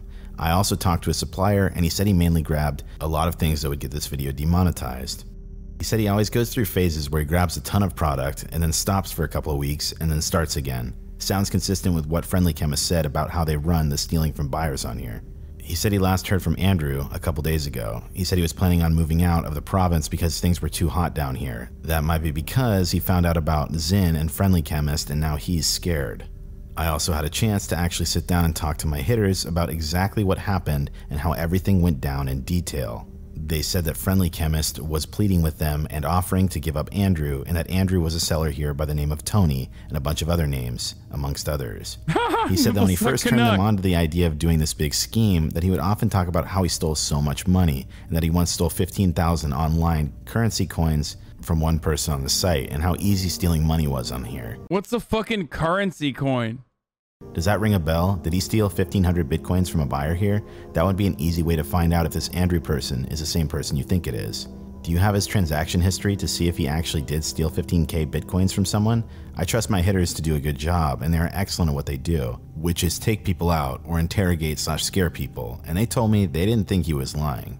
The info I have on him right now is that he works and lives with 3 other people, and they all sell product. He is in contact with his supplier, who actually through a line of middlemen gets his product from us at the end of the food chain. Bro, this guy is like all over the place, dude. Like, what the fuck? How is this other dude who runs this fucking website still not sussed out by this? At this point, you deserve to go to jail, dog. Like, seriously. I mean, at most points, you deserve to go to jail, but like, what are you doing? Do you want to deal with this Andrew guy, or do you want me to put the team on standby? At 8:37 p.m. that same night, DPR would write back and say, I'm confident enough that it is him to move forward. Can we round up all 4 of them, separate them, and get them to out each other by giving up their stolen money? Recovering the funds is going to be tricky if you aren't in direct contact with your team, or if your team doesn't know how Bitcoins work. If you have the other usernames Friendly Chemist mentioned, that will help me piece together things on my end. Regarding chat, there should be a certificate to accept. When it connects, does that show up? A couple hours later, Red and White gets back and says, it won't even connect, it's just stuck on connecting, and I copy and paste all the information for the login and password, etc., so it should be good. I also checked Tor to see what port to use. It won't connect for some reason. Do I have to fill in any more of the details, local alias or anything like that? As for getting all 4 of them, it would be possible, but we would have to get them all at once so no one gets away. I would send 4 hitters instead of 2 to make sure there was no fuck-ups. I'm not sure on when they are planning on leaving the province though. The guy that has been feeding me information on him says the guy's a degenerate gambler, so I don't know how much of the funds he will have on hand. He says he owes a ton of people money too. My guess is that he's been pulling the scams to fuel his gambling problem like a degenerate. It would make sense why he's teaching other people how to scam as well, since it has been too profitable for him to keep it. Dude, Hell's Angels guy, but doesn't gamble, and he says he's a degenerate gambler. Yo, those fucking gamblers, man, they're such degens. To himself. Probably because he owes some money and then he offers them to show him how to do it as a way of paying back. I will have them take whatever they have on hand, but I don't want to pay my hitters to be hanging around with them for too long since they're doing 4 people. Unfortunately, there are no bulk discounts for jobs like this. Usually the price goes up the more difficult it is. Since you're easy to work with, I would be able to offer you the same rate as last time, times 4 if that works for you. Let me know. If it doesn't, please also let me know as soon as you can so I can call my guys off. They've been doing info gathering this whole time on Andrew and his whole crew. Why would the guys work for free? Originally, the guy was going to work for 300K. Then he did a fucking rush job for 150K. Now he's doing a 4-person hit, like for 150 a pop. And they're still already like literally doing free recon. None of his story makes sense. How the fuck is this guy literally not suspicious? What a fucking idiot, dude. DPR would later write back and say, okay, let's just hit Andrew and leave it at that. Try to recover the funds, but if not, then not. How much do you need for this? On April 8th, 7:11 a.m., Red and White would get back and... He sent the picture? It doesn't matter. Like, wasn't there any news articles about this fucking guy once you know what his name is? Like, you can't look at like regional news articles or coverage like that? Like obituaries or some shit? How do you not fucking verify that? Respond and say, if you want to hit Andrew only, I can have it done for 150 just like last time. We wouldn't be able to do it at their place though, because there's always at least a few of them there from what I'm told, since it's their home/office. So we wouldn't be able to recover any of his things. It's up to you what you want done, but we can send hitters into their home/office if they're only doing one of them. He's like way too invested in doing this hit for him when originally he was apprehensive.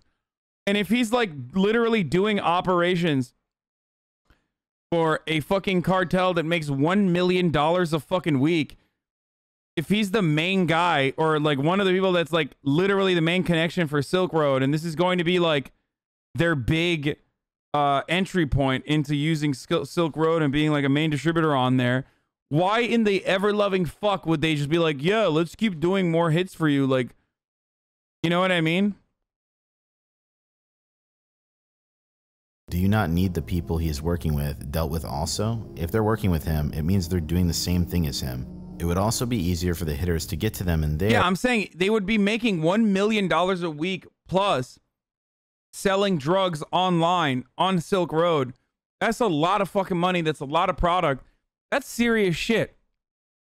I feel like a serious organized criminal organization is not going to fucking deal with like the weird, pasty, neurotic Andy who like runs the website like this and like going off their fucking whims and going back and forth on like what kind of crimes that they're gonna do together and shit like that. Okay, that's what I'm saying. It's wild. So that they have a chance of recovering anything if he has anything there. It would also be better because it wouldn't be a public hit. If we just take Andrew, there's nothing to say that the other three wouldn't start up somewhere else with a new selling ID. It is of course up to you what you want done and how, since you're the client. I was pretty certain you would want them all taken care of, so I had an associate send me a couple of his out-of-town hitters to accompany our local hitters. It is not a problem as I can just send them back and cover their travel expenses. And for the record, for the chatters who are saying, "Ugh, drug cartels are bloodthirsty," he literally started off by saying, hits like this bring unnecessary attention to us. And they're correct. Every murder that you do literally brings more attention to that murderer plus the organization itself. So why the fuck would you like risk it like this? And also like rush to like literally push. But I obviously would like for them to not go back empty-handed. My mistake for not confirming what you wanted before I had the extra hitters sent down, but it's not really a problem if you don't want the others dealt with. I had a hard time connecting to the Silk Road for the last 24 hours, or I would have asked before having them sent down. So if you'd like to do the others as well, I would be able to have it done for 500k. If you do not want all of them and just want Andrew, it would be 150k. I would prefer to do all four, as it would be better than having to get Andrew somewhere else and have no chance of recovering any potential product/money that he may have. If you are certain he has that much product/money, I think it would make sense to do it at their home/office. It's up to you though. Just let me know what to do as soon as you can, since I do not know when they are leaving the province, and if they do leave the province, the price would go up exponentially. If you would just like to get Andrew done, send 150k to the same address you sent the other funds to. If you'd like all four of them done and the product/money recovered from there, send 500k USD to the same address you sent the other funds to. In the morning, I will check the Bitcoin wallet first thing, and I will know what you want me to do based on how much you sent, and I will have it done as soon as possible. Speak to you soon. At 6:50 p.m. on April 8th, DPR would write back and say, okay, I'll defer to your better judgment and hope we can recover some assets from them. 500k in BTC or 3,000 Bitcoin at $166 a Bitcoin has been sent to your address, and here is the transaction number. Once again, we can check this transaction number, and it was in fact sent from the Silk Road. On April 11th, 2013, 10:49 Dude, good thing Bitcoin is really hard to track. p.m., Red and White would finally get back and say, our hitters have been watching their house and we have a 1-week window to do it, but I wanted to ask you a couple questions before giving them the green light. The price of Bitcoins is trading at $61 right now. How is this going to work? Because you mentioned that you would take care of price fluctuations. We haven't withdrawn any of the Bitcoins. DPR would later write back and say, regarding the 3k coins I sent, get the best price you can for them and let me know if you are short, and I'll send you more to cover it. Regarding chat, I made a mistake. You should add me at dread@thisonion link. Now, this was the exact same handle that Ross was caught logged into his chat service when the FBI caught him. So keep that in mind. To summarize the last bit of messages, long story short, the hit goes through, they don't really recover much money, and then Ross sends an extra 2,500 Bitcoins to make up for the price.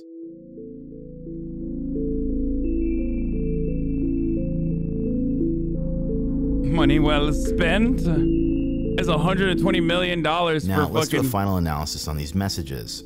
As interesting as these messages are to read, there's something I haven't told you. What we just read through is exactly how someone went about scamming 7,225 Bitcoin off Dread Pirate Roberts.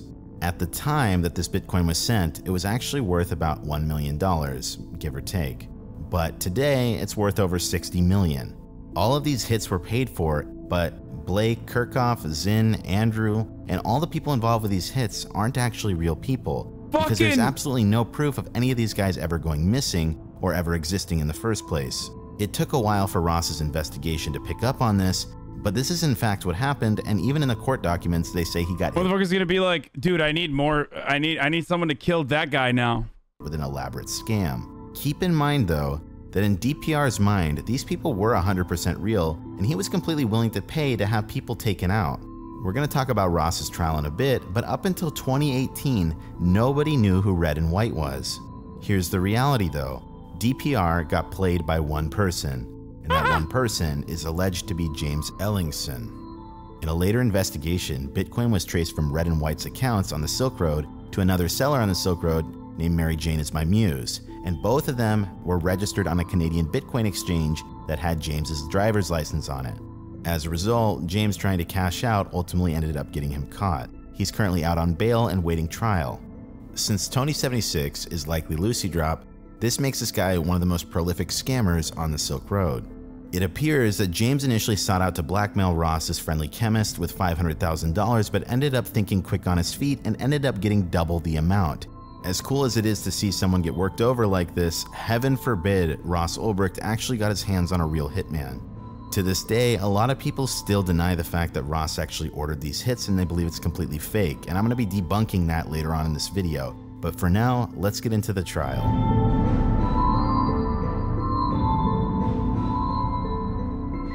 Fucking got him, dude. What a...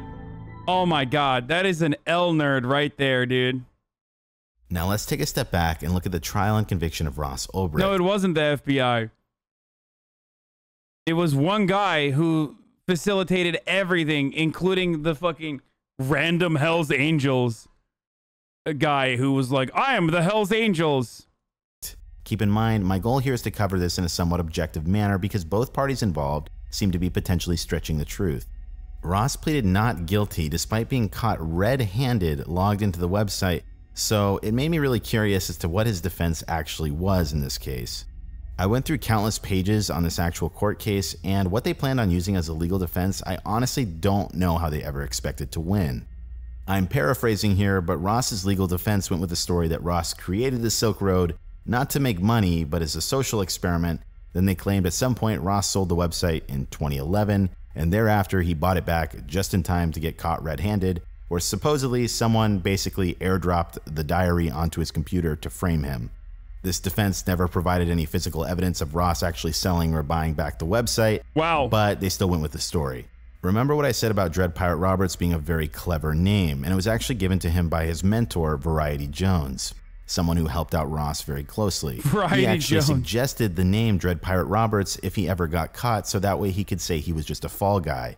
Variety Jones also taught Ross a wide variety of other things. He was basically just his right-hand man. Not enough, though.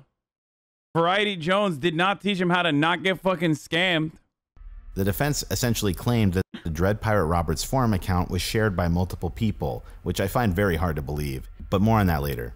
This was to explain away the messages we read regarding the hits, as the defense claimed they weren't sent by Ross, but some other Dread Pirate Roberts that they never actually named. On top of that, the defense argued that the real Dread Pirate Roberts couldn't be Ross because DPR was a criminal mastermind. However, one thing I will say is that the Dread Pirate Roberts in those chat logs is not a criminal mastermind because he got scammed for almost $1 million. If anything. Yeah, dude. How the fuck did this guy build such build this like intricate dark web website and then like got owned over and over again by one fucking guy to the tune of $1 million, which is now more than like 70. It's like $120 million now. That guy's pretty naive. Fucking STEM lords, dude. Literally, listen, STEM lords. Some of you motherfuckers think you know everything because you learned math, okay? Instead of any of the, dumb stuff that you don't care about. But like, this is why you get duped so regularly on the internet by dipshits like Jordan Peterson or Steve Crowder, who also is a fucking liberal arts major, by the way. Like anyone... Like this is why you get duped so regularly, because you have no intuition when it comes to like people fucking you over, and you have this like notion that you think you know everything because you've like figured out hard sciences that are incredibly difficult to learn and understand. You thought it was the FBI the entire time. I mean, I also suspected that it was probably the same person that literally was facilitating this entire fucking process. But yes, hitmen on the internet would be the FBI. That's a number. That would be my first inclination. Also, the FBI did actually facilitate a hit for him, so I'm not even wrong on that. So The amount of assumptions you'd have to make to believe this story is honestly insane, but I will say lawyers have a good way of getting out of things, so I am not surprised. On the other side of things, where I believe the government is potentially shifting the narrative... You thought the Hells Angels were woke by saying partner? Okay, that was really dumb. That was a himbo move for me, okay? ...is how they actually tracked down the Silk Road website. Something I haven't mentioned yet is that in 2012, the FBI managed to infiltrate where the Silk Road website was hosted in Iceland. Part of tracking down Ross and catching him red-handed was getting access to the back end of the site, because that way they could use it to find when Ross was actually logged in. If the government used some form of illegal spying tactic, then this would have potentially infringed on Ross's Fourth Amendment right and could have... Oh man, the government would never do illegal spying on people, you know? There was nothing else that happened in 2013 that kind of showed that the government was doing illegal spying practices. Could have easily nullified some of the charges against him. It is speculated that the NSA had some involvement with their method, but to this day, the government claims they used a legal method. I should also note that there were 2 agents that were caught stealing Bitcoin that were both involved with this investigation. These people were Sean Bridges and Carl Force. Both went to jail for quite a while and the money was recovered. As far as their role in anything else in this case, I would say that's not very substantial, despite what the defense argued. These 2 instances of corrupt individuals were not actually allowed to be involved with Ross's case, however they were both later tried separately. Something to consider about this case is that it was setting a precedent for any future darknet market. Bro, why do you guys keep fucking burping in our ears? That's so fucking nasty. You mean tasty. You mean tasty. Marketplaces. Ross's legal team should have expected that the government would try and make an example of them and set precedent. So in my opinion, fighting this case was probably a bad idea. I don't understand. Why does everybody clap when XQC farts? But when I burp, which is like, I think, less offensive than a fart, you lose your shit. Society claps when XQC farts and then slams. But when I fart with my mouth, everybody complains. Because his audience is half the age of yours. Okay, well, I would like to have fun as well, okay? To prove my point, Ross received a double life sentence plus 40 years without the possibility for parole, which definitely seems excessive and almost like a slap in the face to the legal team defending him. FreeRoss.org claims that he wasn't given a plea deal, but if you actually read what they have to say, it seems to contradict that. I'm reading this word for word off their website, and it says, Ross was arrested on non-violent conspiracy charges that carried 10 years to life. The prosecutor told him that if he didn't plead guilty, they would add the kingpin charge, which would raise the mandatory minimum to 20 years. Oh no, dude. Oh, I'm not saying Ross wouldn't have gotten life in prison either way, but this logic seems to contradict itself. Ross was convicted of computer hacking, conspiracy to traffic narcotics, and money laundering. At first, the government had also attempted to hit him with a murder for hire charge. I will say there is definitely substantial evidence to say that Dread Pirate Roberts paid for hits. Considering the chat logs included well-known vendors, it had redacted customer information, and Bitcoin transactions that are impossible to tamper with. The fact that these hits were all a part of an incredibly elaborate scam and that the people he had ordered hits on never existed makes it a hell of a lot harder to convince a jury. There's not really much legal precedent on ordering a hit on a person that was never alive. You could argue that including this charge weakens the prosecution's case overall. Keep in mind, they didn't even know the real identity of Red and White until 2018. If you don't know who the hitman was and you don't know who the victims were, it's very hard to convict someone. If you take a look at how punishments are weighed, particularly in the charge of conspiracy to traffic narcotics, it is, to a certain extent, based on the quantity of substances moved, and seeing as Ross's site moved $1.2 billion worth of substance, this charge alone was enough to put him away for a very long time. It definitely seems like they never needed the murder for hire charges to begin with, and the fact that they included them does seem like they could have used it to smear him in the media and push this court case through quickly, I will say. So all in all, let me summarize. Do I think Ross got a perfectly fair trial? No. Do I think Ross got an over-the-top punishment? Yes. But do I think Ross was perfectly innocent? No, and this leads me to the next. They fucking piled on him, dude. They fucking literally pile drived him. So what I don't understand is like this video. The FBI had more involvement in this case than Wait, is this over? When I first started researching this topic, I wanted to fully defend Ross and point out the injustice of his sentencing, but there's a ton of misinformation floating around. I initially heard about this from the Deep Web documentary and the free... I'm sorry, boys, but if you think you're ordering hits on 3 fucking separate people, then, like, thank God you got intercepted and didn't actually, like, talk to a real hitman. Like, it's a conspiracy to fucking murder, you know what I mean? Like, you deserve to go to jail for that. Just like Dalia DiPolito deserved to go to jail for that as well. It's not even 3 in the last time, but it's like, what is it, 6 total? Ross.org side of things, but the more I looked into this topic, the more I realized that this organization is in straight up denial of what Ross actually did. I mean, he literally was just ordering hits like fucking ordering chips, dude. That Ross, that he saw this through, that he was responsible for more than kind of the creation of Silk Road. Correct. Not for a minute.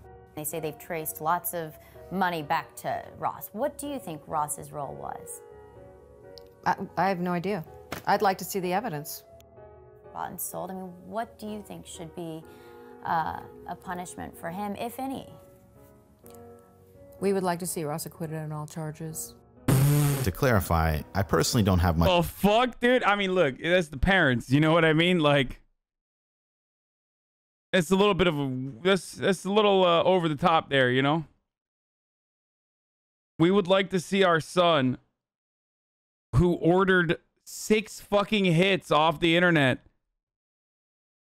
to be acquitted of all charges. That's crazy. Much of a problem with Ross creating something like the Silk Road. Just because the Silk Road went down, it will never stop other marketplaces from popping up and doing the exact same thing until some laws change.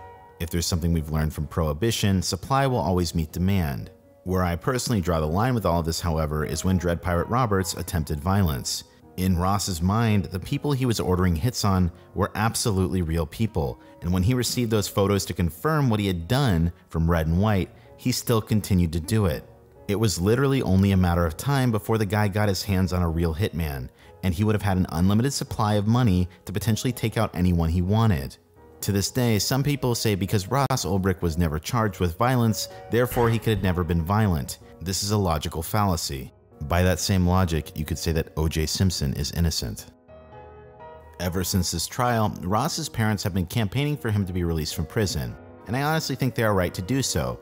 But where I have a problem is when you mislead people to further your agenda. It's a hell of a lot harder to convince people to sign a petition if the person you're advocating for was potentially violent. So let's go through some of freeross.org's claims. Damn, this guy was like, I wanted to do a report on how much this guy was innocent, and then he literally turned around and let you know that it's top of the hour, so there's a 60-second ad break. That's crazy that he is literally doing that right now. I literally forgot what I was going to say. I wasn't actually going to do a segue. There was something else I was going to say. Oh, he was going to defend him and then instead turned around and did a 1-hour dissertation on why he's like super guilty. A perfect example I'd like to start with comes from the common misconception page of the freeross.org website. Here they claim that Ross Ulbricht didn't create the Silk Road for financial gain. This is honestly laughable because it takes 2 seconds to realize that's not true. Prior to creating the Silk Road, Ross had multiple business attempts that completely failed. Ross had also applied for multiple citizenships prior to getting caught. If you're applying for a citizenship in the Dominican Republic, you're probably trying to launder money out of the country. On top of that, if you look through his Altoid account post history, the guy's obsessed with money, and he even says how he's not a millionaire yet. Nobody starts a dark net marketplace just for the sport of it. On freeross.org, they claim that the purpose of the site was not to sell illegal substances, but to be a free market economic experiment where people could basically buy whatever they want. But then they go on to have a list of rules of items that they're not allowed to sell. They claim that some of the reason of these rules is so that other people wouldn't harm or defraud others. But if that were true, why did Ross Ulbricht buy 9 fake IDs off of his own website? These are just a couple of examples of easy bits to disprove, but I'd like to focus on something much more substantial, and it's the freeross.org's claim that there was multiple Dread Pirate Roberts on the same forum account. In this situation, I'd like to go through their supposed evidence and show how it can pretty much be disproven. The first piece of evidence that the organization claims for literally all he needed to do, I mean, this is hindsight, which is 2020, obviously, but literally all he needed to do was like hold on to his Bitcoin and he would have been fucking fine. You know what I mean? Like, he would have been a billionaire if he held on to his Bitcoin, dude. And by that point, he would have been a multi-billionaire because he probably would have had significantly more Bitcoin off of just like maintaining Silk Road. When I think about it, like, if he simply didn't try to do murders, I mean, he definitely got cucked for sure. But like, why is he so horny to fucking do murders on people? If he didn't respond at DMs, he'd be a billionaire. Yeah, I mean, literally multi-billionaire. They would have taken down Silk Road regardless, but I think it would have been harder to seize his assets. The existence of multiple Dread Pirate Roberts comes from the fact that Ross couldn't have created the website by himself. This is true, but doesn't prove the point the court was looking for. Ross hired people to work for him, and his staff was on payroll. All of them had their own separate forum account. Ross knew none of his admins. I bet those motherfuckers are billionaires now, or 100 millionaires. So it makes absolutely no sense that Ross would share the same account at any given point in time. Ross was a bright guy, and he also asked multiple questions under the handle Frosty when it came to initially setting up the site. Regardless, that's like one of those moderators is the guy with the fucking Bitcoin wallet that he doesn't have access to anymore. You know what I mean? That has like $1 gazillion in it. And he's just like, I can't access it. I forgot my fucking password. This doesn't support the claim that there were multiple Dread Pirate Roberts acting under one forum account over a different period of time. The next piece of evidence that they list is that Ross told his friend that he sold the website in 2011. I believe this to be true, but if you take a look at the court documents and see the context, then you'll see how this is actually the twisting of the truth.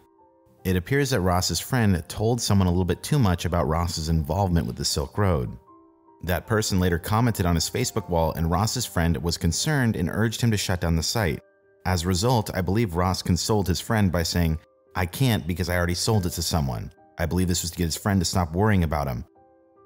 There's absolutely no physical evidence to suggest a transaction involving the site. If this were true, Ross wouldn't have continued to operate the site up until 2013.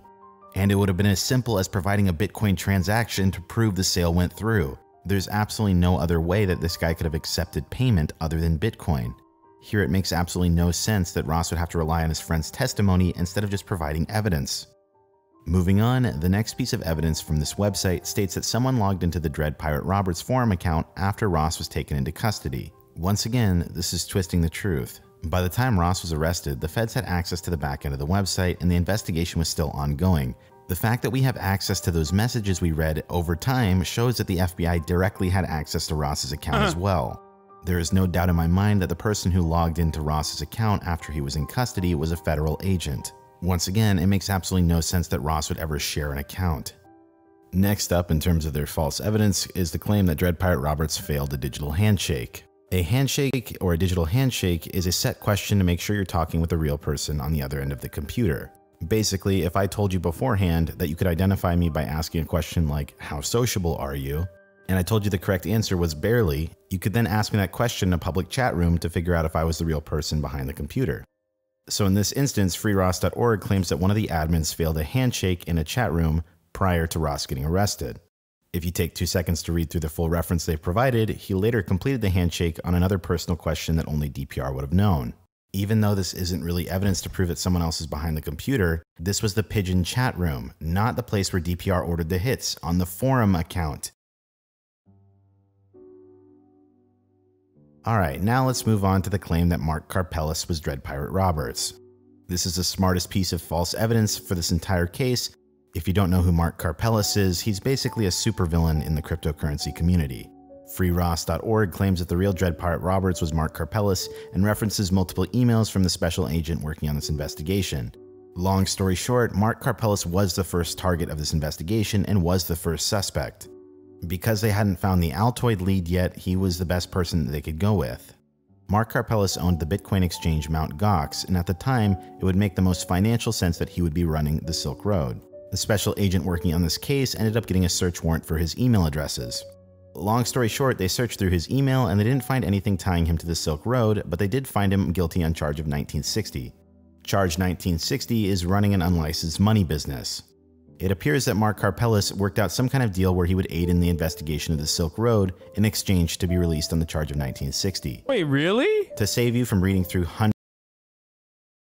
I didn't know that that was illegal, like what he was doing. I guess, what do you just get it licensed now? How the fuck does that work?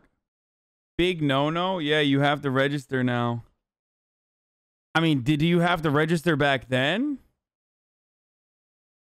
Because whenever shit like this happens, I feel like the problem there wasn't necessarily that he was doing something bad or illegal.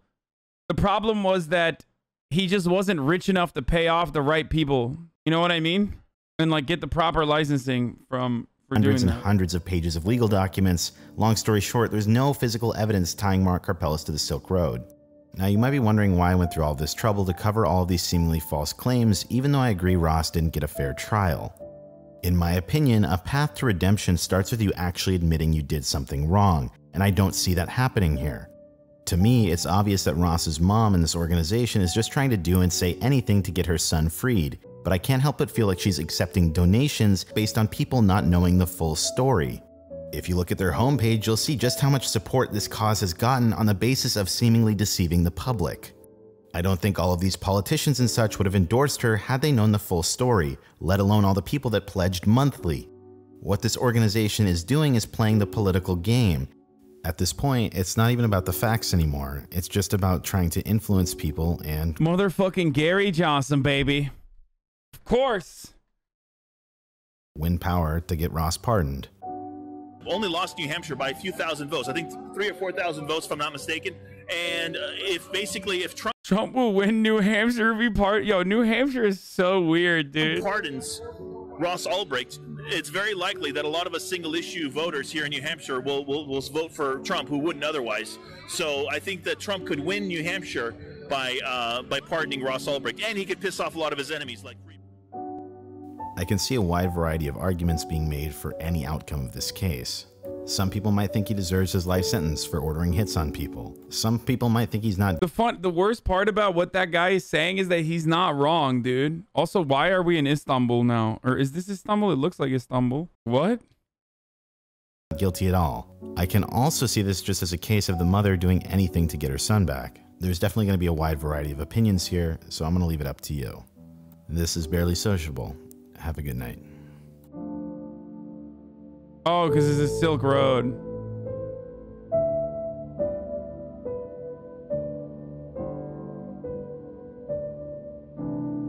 That was a good ass fucking video, dude. That was actually a good ass video. Good shit. Good job. This channel is great. Stay